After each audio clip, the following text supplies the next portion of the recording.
Oh hey, if Pyrex is your porn, you're gonna love today's episode. Yeah. So guys at home, it's gonna be okay. Oh my god. Welcome back to a very special, very Antiques Roadshow episode of Laugh Cry DIY. Lately I've been thrifting, you guys have seen some thrifting videos, and I found a piece of vintage Pyrex for, I think, $3.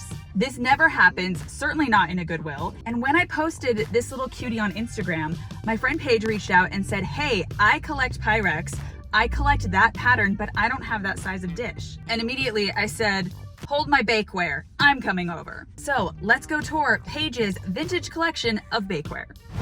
I'm Paige Wesley, and this is my Pyrex collection. Holy you guys, welcome to Paige's incredible, stunning Pyrex slash bakeware slash dinnerware collection. Paige is a comedian. She is the host of 24 podcasts, including Cult Podcast, Horror Virgin, and Romancing the Pod. Paige. Yes. Here's today's exciting present. Hello, thank you. For you, from me and the good people of my channel. Thank you so much. As soon as Paige reminded me that she had a Pyrex collection on Instagram, I was like, we have to come and we have to go through Paige's entire history and the history of Pyrex collecting, because you guys might be wondering, if this is a DIY decor show, why are we watching this? Because collections and traditionally female kitchen goods can and should be celebrated as beautiful art.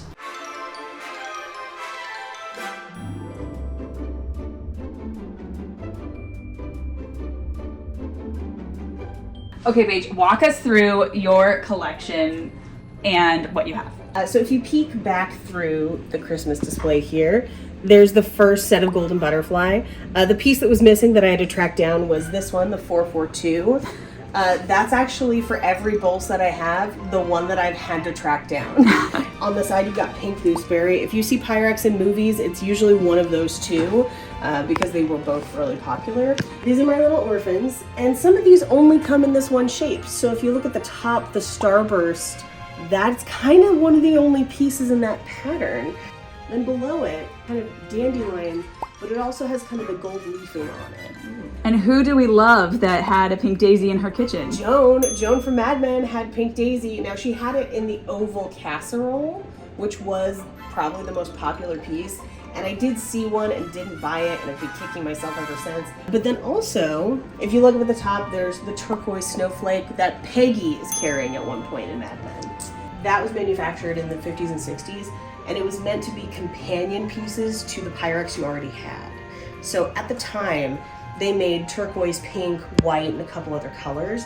And so they made the snowflakes in companion colors so that you could use your normal Pyrex and just have one or two pieces, and then it would be Christmas without having like a whole extra set. There's also, so this is Federal glass. This is from the same period as that turquoise snowflake, and it is meant to be their version of a snowflake, but it's like a golden snowflake. Yeah. This is holly and pine, but specifically it's holly and pine with gold leaf. It was a promotional item. So rare. This green one right here is actually Bauer Pottery.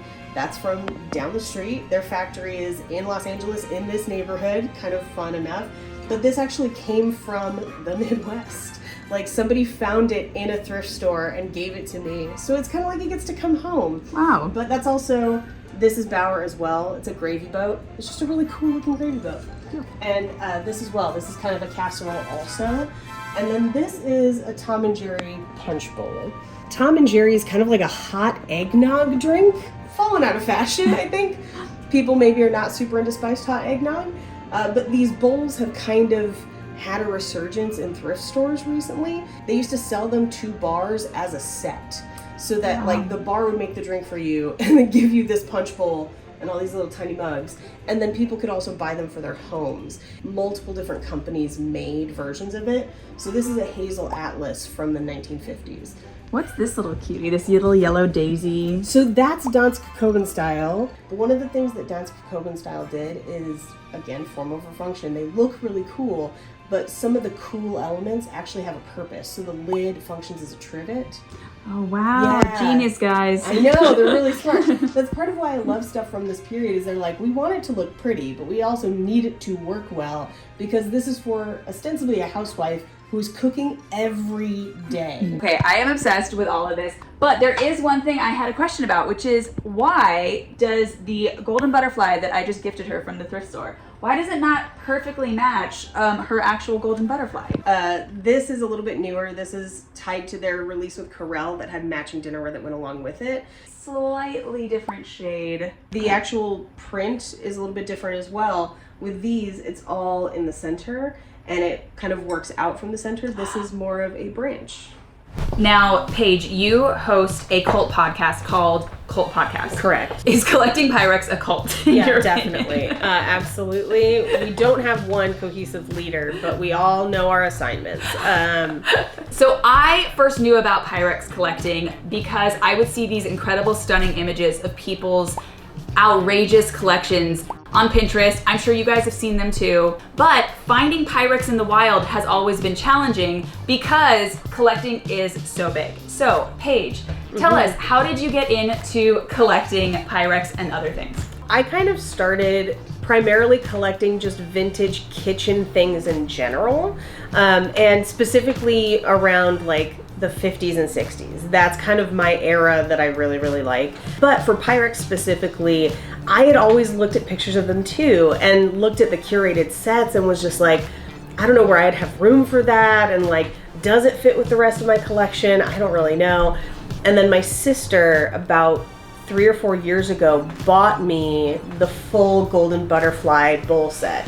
And it was missing a piece. And so I then had to fall down the rabbit hole to find the extra piece. If you give a mouse a cookie, yes. If you give a Paige a Pyrex. If you give me a cool vintage thing that I can then find more of. So why is Pyrex even so exciting? Why is it so collectible? And what is Pyrex? So Pyrex falls under the umbrella of milk glass. But all of these are like post-war glass products because after the war, all the people who were making glass for things that the war needed, you see a lot of those companies go from making like electrical components or like windshields and stuff and turn it towards dinnerware and cookware.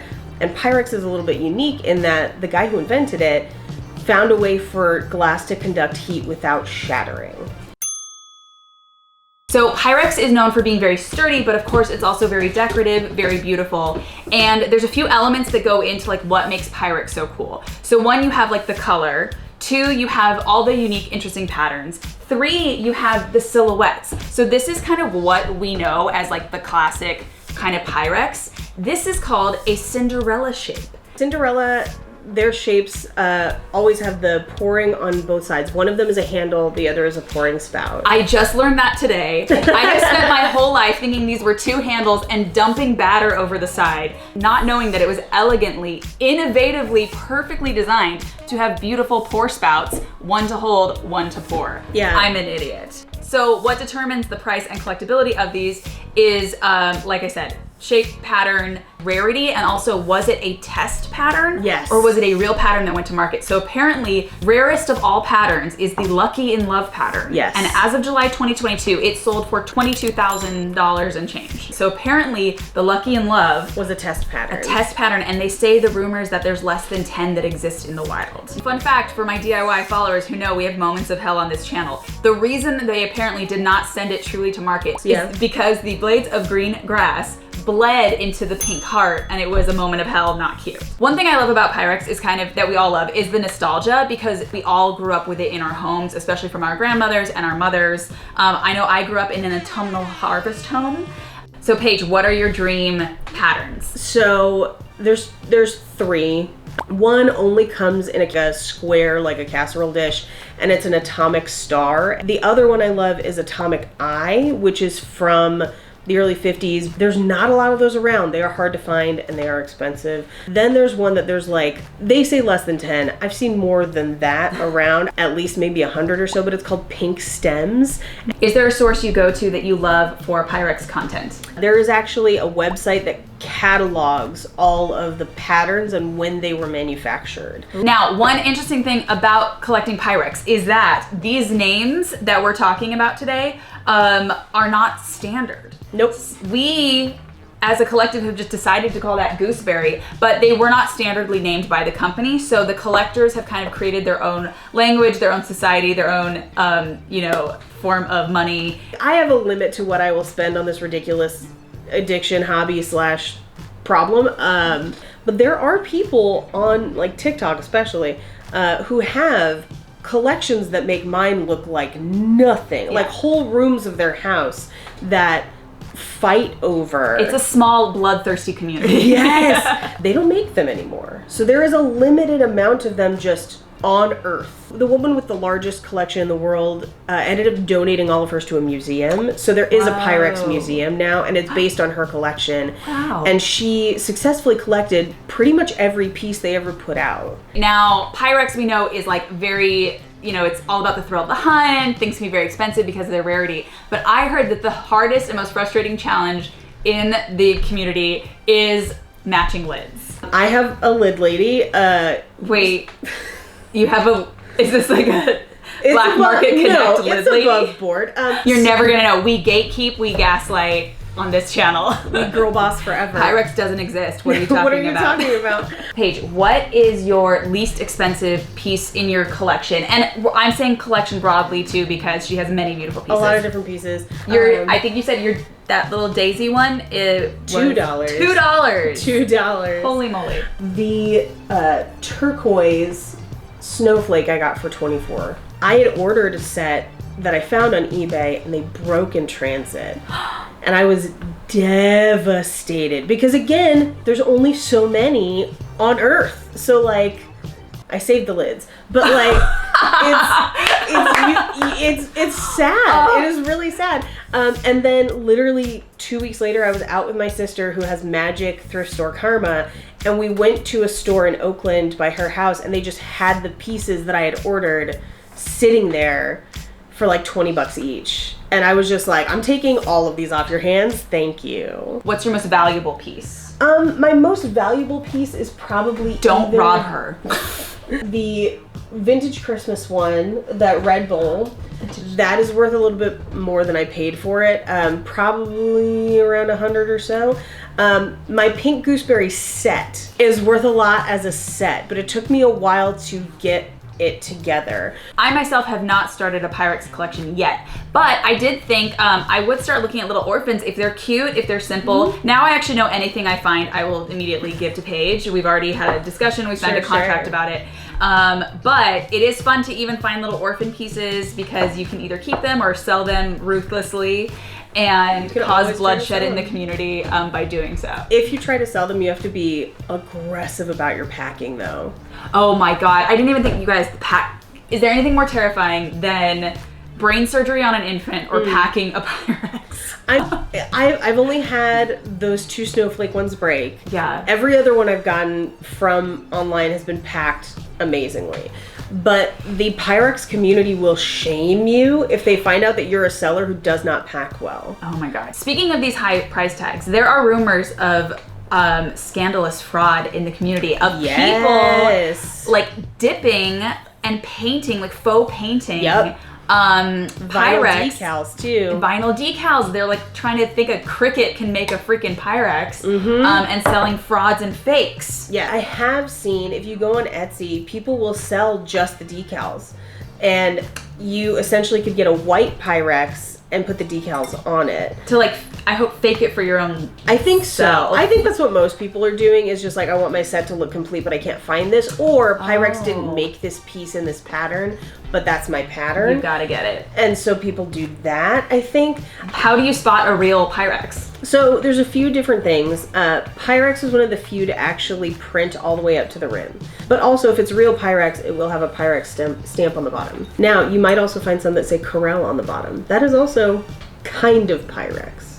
Or they kind of did like partner stuff, but now they're kind of like the same, like, I guess, conglomerate. Umbrella brand. But yeah, you do kind of have to be careful, and if you're buying stuff online, you have to look at like close-ups and make sure that it's not like raised, because then that's probably a decal. Wow, what a fake. By the way, if you are somebody who likes Pyrex, but you don't have room or like money in your budget for it, Twinkle Toast on Etsy has a whole store in which she makes prints, earrings, tea towels, all just printed with the cutest Pyrex collections. So I absolutely love. Paige actually has her little recipe cards that have them. So that is an adorable, cute gift idea for a friend who like loves them, you know?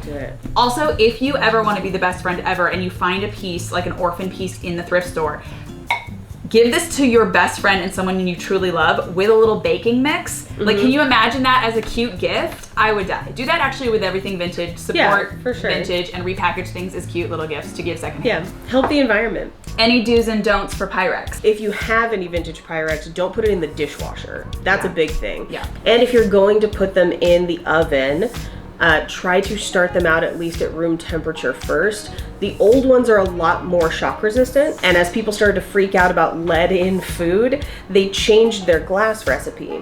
So the new Pyrex, like if you go buy Pyrex at the store, just like glass, it isn't as heat resistant as the old Pyrex, and it is subject to potential thermal shock, which is basically if you take it from explosion. Yeah, cold to hot too fast, it can shatter. If you had one in the freezer and then immediately put it in the oven, it could crack for sure. And ruin your grandma's legacy. Legacy, yes. If you live in a big city and you want to try to collect Pyrex, drive outside of the city. The smaller the town, the more likely they are to have it. Recently, the last 2 years, there's been a pretty big influx of Pyrex into both the online market and thrift stores. Specifically this past year, people think that it is probably because the people who originally owned them have passed away. That now, makes sense.